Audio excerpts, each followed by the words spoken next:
Hey folks, welcome to Bad GM's Campaign Build Along. I'm the Bad GM Wayne Davis, and this is the show where we build an entire campaign from scratch, and it's ready-made for you to start running tonight. This season is dedicated to the Fallout role-playing game, so if you need a book, head on out to your local game shop or bookstore, or you can check out the Modifius Entertainment website, that's MODIPHIUS.net. Before we get into the build this week, I wanted to address a question I get from time to time, and that's about the length of the shows and the amount of material we cover. I've had several listeners ask why we only go about a half an hour and why we don't build more each week. Now, I've hit on this before, but I know we've got a lot of new listeners, so let me put it out there again. I go with the 30-minute podcast length because I believe it's the perfect length for somebody to be able to listen to the entire thing at one go. And that's whether it's on the drive to work, a bus ride, a train ride, a subway ride. You get the picture. Now, I might be wrong on that, but I started role-playing history with that same philosophy, and I just continued on when we started the show. The reason for the amount of build we do is similar, but I do need to add this. I like to end the build when I've completed what I consider to be a thought, or more to the point, when I've resolved the particular point that seems to be the focus for that particular scene. Again, sometimes I go a bit longer so as to set up the next scene, but that's the basic idea why we build as much or as little as we do in a given week. So I hope I answered that question, and keep the questions coming. It's time to build, but before we build new stuff, we need to recap what we built last week. Last week, our group took off for Clayton to check out the deal going down between Longsworth and whom they presumed was Mass Logistics. The group ran into a number of encounters along the way, but got there, were able to scope out the scene, then headed to their safe house to settle in. That turned out to not be nearly as safe as they'd hoped, but they dealt with that and they moved on. They made their way to the meeting and noticed individuals in Garson tactical gear escort someone in, followed shortly thereafter by synths escorting Longsworth. A firefight broke out, and Longsworth took off, followed by a few of his synths. The group chased him down and were ultimately able to determine he was headed for the old Vess bottling plant. They got there first and found the 24 synths Longsworth was presumably buying. Longsworth arrived shortly after them, and he and the group agreed to talk. Longsworth swore up and down and left and right that he'd only dealt with Tucker Malloy and Jackson Denman for synths, and that's because he prefers to use them as protection. All he asks is that the group allow him to leave with his synths. No harm, no foul, in his mind. He also gave the group a holotape he claims he took off of Sylvester Owens when he killed him in the parking garage. When the group listened to that, they heard the voice of Tucker Malloy informing Owens that he was to head to their Ladue facility the following day to take charge of their project. It's hinted that our group is onto their business, and it's implied that there's a weapon there they will need. The group headed back to Diamond Pass to meet with Victor, but he wasn't in his office, and neither was Bruno. The group was handed a note from Victor informing them he was out on business and that he'd meet with them in the morning. That's where we left the last build, so that's where we'll pick up here. Quick side note, I know I said a couple of weeks ago that we had a number of different directions we could go in building out the campaign, and I know we haven't gotten to them all just yet. I'm just the kind of guy who rides ideas like this through to their logical conclusion before moving on to the next. And if we're being honest, a few of the other options for the group will get mixed in before we're done. The group had been instructed to take the night off, so this is another one of those opportunities for the group to work on upgrades to weapons and armor or whatever it is they like to do with their downtime. It also occurs to me, thanks to a few things Aniston and Braden said to me during our last game, that if you have a Brotherhood of Steel member, they might be inclined to reach out to the Brotherhood to report what's going on. Heck, they might have wanted to do that when the synths first reared their mechanical heads. But let's take an aside here to discuss it for just a moment, and I think it's important to do so because it's bound to come up at some point. The very first thing we have to work out is how would the Brotherhood members in your group actually make contact with the Brotherhood? I mean, I don't know how the Brotherhood members in your group came in, but the ones in mine started with the group in the beginning adventure from Modifius that I ran as a warm-up to this campaign, and that adventure was set in the Commonwealth. I sort of glossed over how they got halfway across the continent, but it's pretty safe to say it was a lot like Kane from Kung Fu. Okay, so maybe some of you have no idea what that reference is. Google it. I say all of that to say this. Without cell phones being an option, the forms of communication they have available are shortwave radios. I mean, if you've played the Fallout 4 video game, the Brotherhood members had to dig up a part in order to extend their signal enough to actually make contact, and we're left to assume the reinforcements that arrived were somewhere near the Boston area. My assumption would be Washington, D.C. based on Fallout 3, but, I'm just guessing here. That leaves the option of finding a wasteland traveler willing to deliver a message, and that's not necessarily the fastest or most reliable method to get a message out. Email would also be an option, I suppose, but again, we're not sure exactly how the system works in Fallout 4 since the majority of the mail we see on computers is generated internally. Once you've figured out how they will get the message out, have them send it, then let it go for a while. I can assure you, the Brotherhood will be coming, but it's not going to be in the immediate future. There are reasons for that, and we're going to leave those for another time. So let's get back to the build. Give the group the overnight and into the morning, but I'm sure they're going to want to meet with Victor as soon as possible, since it's very rare that both he and Bruno weren't at the third base saloon. Whenever they arrive, they see Bruno inside the saloon doing his usual job of managing the other Mr. Handy robots as well as greeting those who come in. He gives the group the usual nod and gestures towards the back hallway, the direction they would usually go to get to Victor's office. Victor is in his office when they enter, and he's got several stacks of paperwork on his desk. It's very well organized, and he's in the process of dropping a sheet onto one of the stacks. He asks the group for their recap of what happened the previous evening, then offers his own assessment. He will comment on the project in Ladue and will immediately note that with the death of Owens, Denman and Malloy will probably be on alert, so he suggests they don't go running straight at them. Instead, he suggests they work their way around to get to the Ladue operation.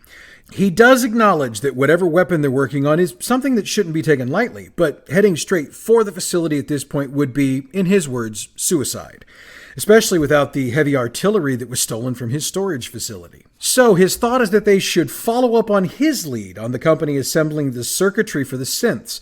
The thought process here is that if they can get inside, they can not only dig up more information on Malloy, Denman, and whomever else they're working with, but with their propensity for causing chaos wherever they go, they might just be able to let a gremlin or two loose into the works. His meeting the previous evening was with one of his colleagues in the business world, and that contact provided him with another location for iRobotics. Ironically enough, it's located in Richmond Heights, which puts it near mass logistics, but not too far away from Ladue.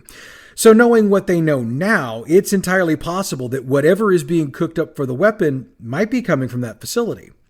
He also notes as an aside that in exchange for that information, along with a few other things he learned but isn't in a position to share at this time, he agreed to have a job completed for that colleague, and he's going to need the group to take care of it at some point. He's not going to ask them to do it for free, but he also notes it's something that can wait, at least for a couple of days. Victor isn't going to stand in the group's way if they want to head for Ladue. He's not going to be happy with that, but if they decide that's where they want to go, he's going to resign himself to that fact.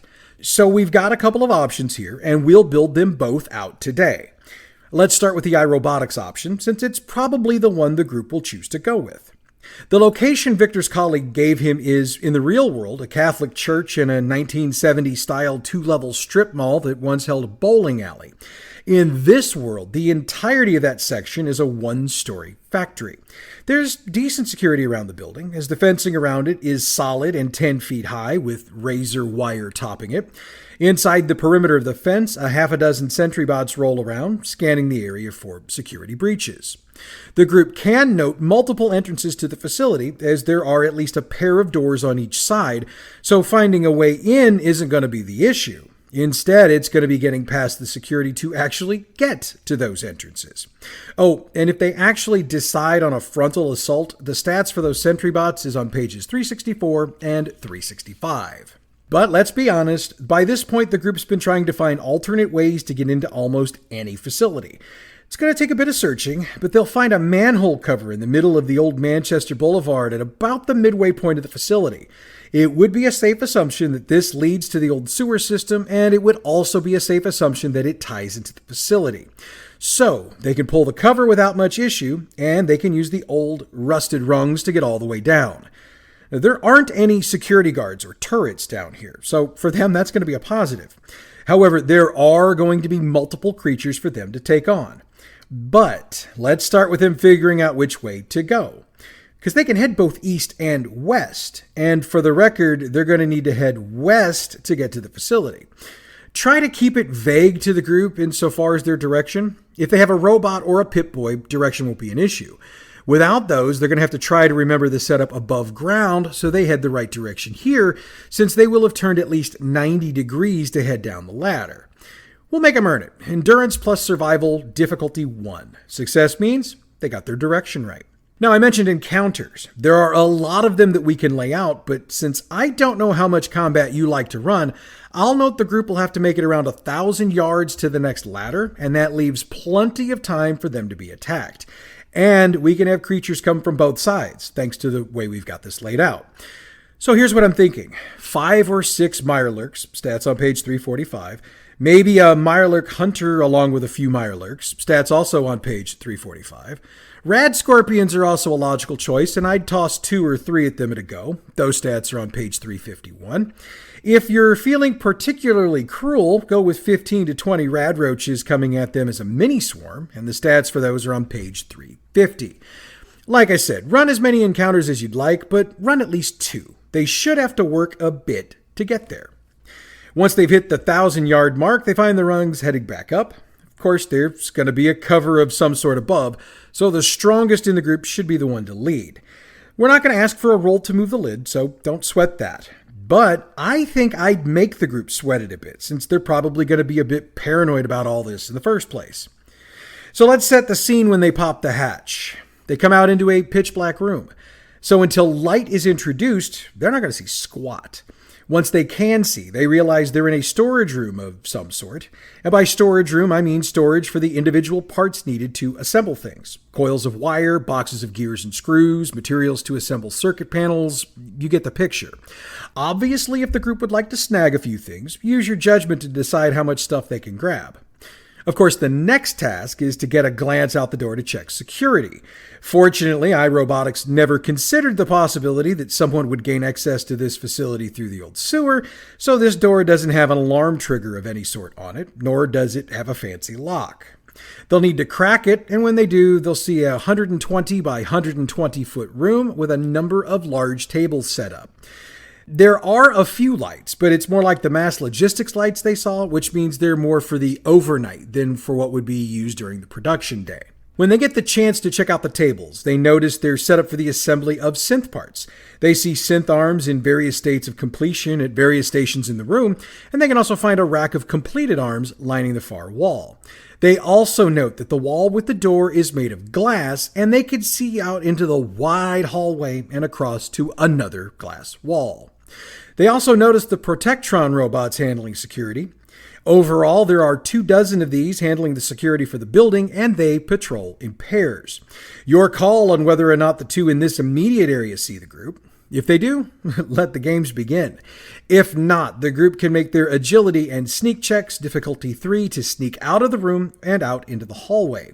Stats for the Protectrons, by the way, are on page 363. Rather than go room by room with descriptions, since there's going to be a lot of same here, I'll lay out what's in each of the rooms and then get to the rooms the group is really going to want to be interested in. They've been in the arm room. There's one for legs, one for torsos, one for heads, and one where they assemble the tech pieces that handle the processing for the synth overall. As I said, those are going to be set up in a very similar way, though there will obviously be some differences, and I'm going to leave those details for you. For our floor plan, there's also a large cafeteria, several restrooms, and a couple of lounges that could be best defined as relaxation areas. You, again, fill those out however you choose. What's going to interest the group, however, are the offices. There are 4 of them, and they're sprinkled through the building. All 4 have the same basic setup with a decent-sized metal desk chair, a half a dozen or so cabinets, and a small couch with a table in front of it. The differences will be laid out as we go along. There are nameplates on these offices, by the way, so the group will know who they're checking into before they actually get in there. The first office is for Louis Sapowski, Director of Logistics. He's got a bunch of charts and organization lists on the walls, charts and files on the couch and the table, and the cabinets have charts and sheets practically hanging out of them. He's got a computer on his desk, and it's not password protected. Getting in, one of the first files that will catch their attention is the customer list. It doesn't list individuals, but Mass Logistics is on there, as are two other locales, O'Reilly Industries Incorporated and Garson Tactical. The O'Reilly address is what is, in the real world right now, the corporate headquarters for the old Ralston Purina Company. While the Garson Tactical location, that's in an area of St. Louis County known as Oakville. All of the other customers are outside the area, with the next closest being in Kansas City. There's another file that will draw their attention, the file with the number of products. Mass Logistics gets the most, and if they do the quick math, they'll get the equivalent of about 10,000 synths worth of product every 6 months. The other two get somewhere in the area of 5,000 in the same lengths of time. Nothing else of value in here, so let's move along. The next office belongs to Alicia Brewer, head of technology. Her office is very neat, with a place for everything and everything in its place. Her computer is protected, so we'll go with Intelligence plus Science, difficulty 3 to crack it. The info in here is all of the schematics that are used to create the various parts used to assemble the synths. This gives the group an opportunity to cause some chaos, as they can make adjustments to the schematics that can and probably will cause malfunctions over time. Or, as my group will probably do, they can delete the schematics completely and then try to wipe the system. To do that, they'll need Intelligence plus Science, difficulty 5. That's all of interest to the group in here. Office 3 belongs to B347, who is listed as the Chief Brand Officer. This office is Spartan. I mean, there's nothing in here that looks like it's been used much. In fact, we could argue that some of the furniture still has its protective wrapping around it. This computer isn't password protected, but it also doesn't have anything on it. Intelligence plus Science check difficulty 2 will tell them that B347 probably jacks directly into the system and stores the information externally. Now, this is a situation where they could plant some sort of bug or virus, if they've got one. Intelligence plus Science, difficulty 5. The name on the fourth door is going to slap them in the face a bit. Sherman Longsworth, Chairman and Chief Executive Officer. That's going to set off alarm bells with the group, since they're going to wonder whether or not this is the same Longsworth they've been dealing with. Now, the office has a lived-in look, but they also get the impression that there hasn't been anyone in here in a while. Checking the computer, it's not only unlocked, but an Intelligence plus Science check difficulty 2 will tell them the system was hacked at some point. They can work through the files, and while they find copies of the other stuff they've seen to this point, they can also find Sherman's email files. What should draw their attention is that the final mail on the list was deleted a couple of weeks ago, though it was sent to a Marion Thomas in Kansas City. They can see the subject line, and it reads, "Cease and desist immediately." In one corner of the office, they do find a white suit hanging on a coat rack, but the style is less Colonel Sanders and more slick executive. It's a skinny suit with a very colorful tie. So now they're probably very confused. They might be thinking that the Longsworth they know stole this Longsworth identity, and they'd be right, but there's more on that coming. The group's probably done as much damage as they can in here, so they'll need to make their way back to the entry point. They'll need to make a couple of more sneak checks, but once they're there, they can head back out. If you want to toss another encounter at them, go ahead. I probably won't, though. Once they're out, the presumption is that they will head back to Diamond Pass to run through what they found with Victor, and we'll pick that up in a bit. Now let's back up and see how this goes if they go full-on frontal assault. I mean, we pointed out the stats for the sentry bots, and it'll start with 1, with a second coming in at round 4, and another every 4 rounds until they're all in the mix. Once the group has dealt with all of them, they have access to the facility. Of course, they could try to sneak past all those sentry bots, though that would sort of defeat the idea of going in this way at all, don't you think? Agility plus Sneak, difficulty 4 to pull it off, but they'll need to do it 3 times, and there cannot be any complications. Complications will have them noticed by a sentry bot, though not the one or ones they're sneaking past.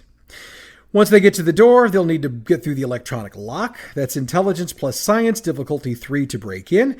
And once they've done that, things work the way we set them up before. Now, let's get back to the pass and Victor. The group will present everything they've got to Victor, and he will be pleased. He'll note that messing with the assembly process should shut synth production down for a bit. He also agrees that knowing who is getting the synths is a big deal. And knowing where the Major Garson facility is gives them an opportunity to take care of one of the biggest thorns in their side once and for all. The Longsworth thing bothers him. For once, he doesn't seem to have anything to say. He takes a few notes, but he doesn't really legit say a word otherwise. And for once, he doesn't even have a suggestion as to what the group should do next. That means the group should understand that they get to make the call for the next job, and we'll get to that job next week. In the meanwhile, check out our other podcast, Role Playing History. This week we have our third episode breaking down the most popular modules and published adventures of all time according to our listeners. We have covered a lot of really cool stuff to this point, and I can promise you this week will be just as cool. Role Playing History is available wherever you get your podcasts or on our website, badgmproductions.net. All Fallout role-playing game materials referenced on this program are the trademarked and copyrighted properties of Modiphius Entertainment through their license with Bethesda Games and are utilized on this show for entertainment purposes only. If you're interested in checking out any of the fine products they produce, check out their website at modiphius.net.